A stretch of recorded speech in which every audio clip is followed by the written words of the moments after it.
Hello, my wonderful viewers, and welcome to another episode of Betty Adams Overanalyzes.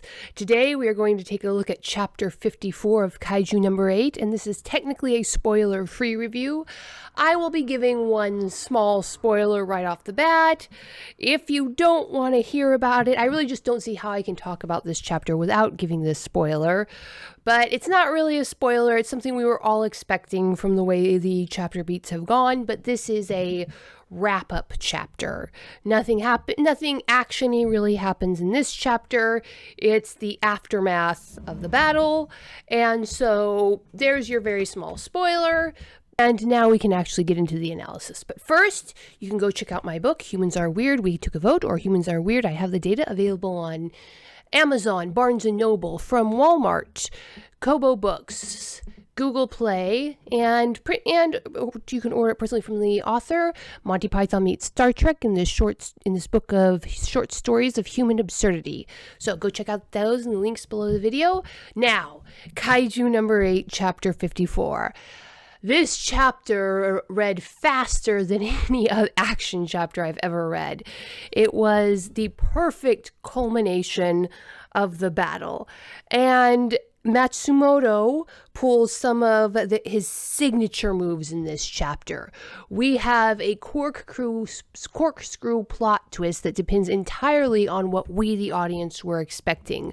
There is a story development that we've all been waiting for and hoping for and praying for. And I at least, and I think a lot of us, were expecting this to be a major element of the story. But it is just shoved into a corner, glossed right over, and you get this weird spike of joy when you see it. Because yes, it's the good thing that you wanted and the good thing that you were waiting for.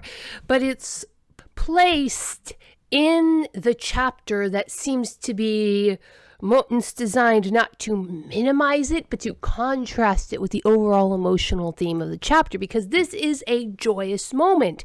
This is a moment of triumph. This is a moment that we have been waiting for a dozen chapters at least. And it's just closer to 24 chapters, but it's just completely subsumed and contrasted with the somber, heartbreaking overall mood of the chapter that just leaves you ready to cry. A very similar concept, Matsumoto gave us answers to questions we'd been asking about the larger world in general. And we get to see faces. We don't have names yet, but we get to see faces of new characters that we'll be interacting with in the future. But even though I say this is a wind-down chapter, Matsumoto does not let anything go to waste. Matsumoto uses this chapter for, I wouldn't call it, yes, in some cases it's character development, but in some cases it is an artistically dwelling. Okay, sometimes when you have an art form, not everything needs to be driving the plot forward rapidly. You need connective tissue, you need character development, you need world building. This chapter does a lot of that using a technique where you dwell on an aspect. So, for instance, in The Lord of the Rings, it's famous for all of those scenes where the camera's just panning over the New Zealand scenery to give you this sense of wide open spaces, a sense of size, of distance, of time.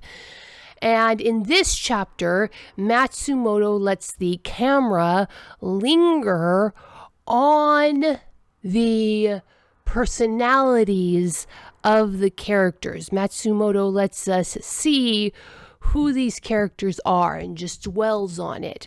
And I trust Matsumoto, and it feels really, really good in the moment. Like I said, this chapter did not feel lingering. It read incredibly fast.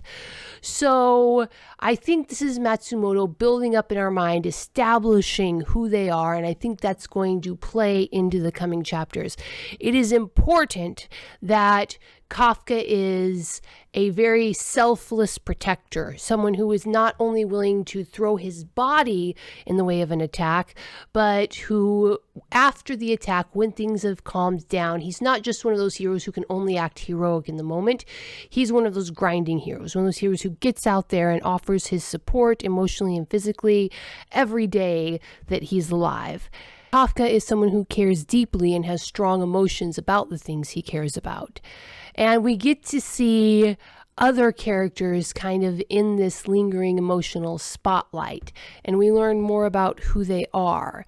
And the show sets up what's going to be happening as these characters develop and go forward. It is very, very satisfying. And again, it just read so fast. The way I'm describing it, it sounds like a slow chapter. It's somber. It's a wrap-up chapter. Matsumoto is taking the time to focus on character development and establishing already developed characters. But this is just so well written and so well drawn and so well presented artistically that these character moments just flow. They feel perfectly satisfying in the moment. Now, there is one thing that we get at the end of the chapter, and this would be something of a spoiler, so I won't tell you exactly what it is, but it really, really made me sit back and go, huh.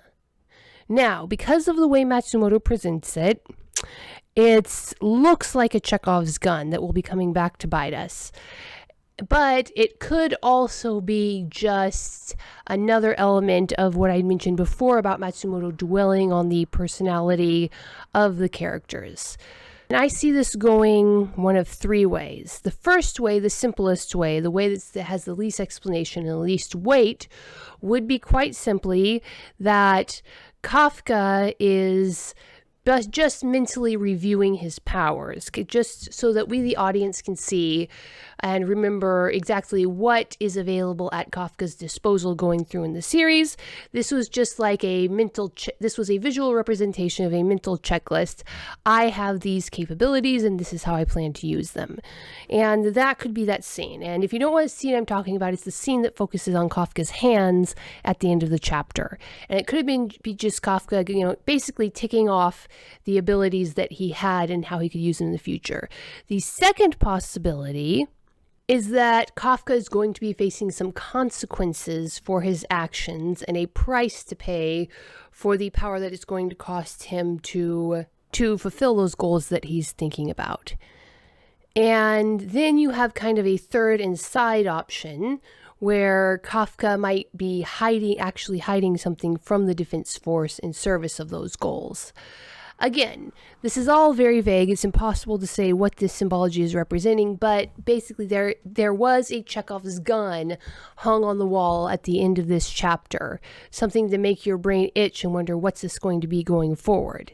So I am very interested in that, and I'm thinking that it's going to be basically the third option. Kafka is facing consequences for his actions, and he's attempting to hide it from the defense force. But we don't know. He might have already told the defense force about this. If it is a thing, it might not even be a thing. Matsumoto is really, really good at only letting the audience think what Matsumoto wants them to think at any given point in the story. So, what do you think, my wonderful viewers? That scene at the end with Kafka's hands, is this going to be a major plot point? Was that Kafka just ticking off his resources? What do you think? Leave a comment below telling me what you think. Hit that like and subscribe button. Check to make sure you're still subscribed if you've already subscribed. And peace out, my wonderful viewers. Humans are weird. We took a vote, and humans are weird. I have the data. 2 books in a series of human absurdity. Go check out these short story collections. What will our little green friends think of us when we finally do make it to space? Find out the answer in 2 books of human absurdity. Humans are weird, we took a vote, and humans are weird, I have the data.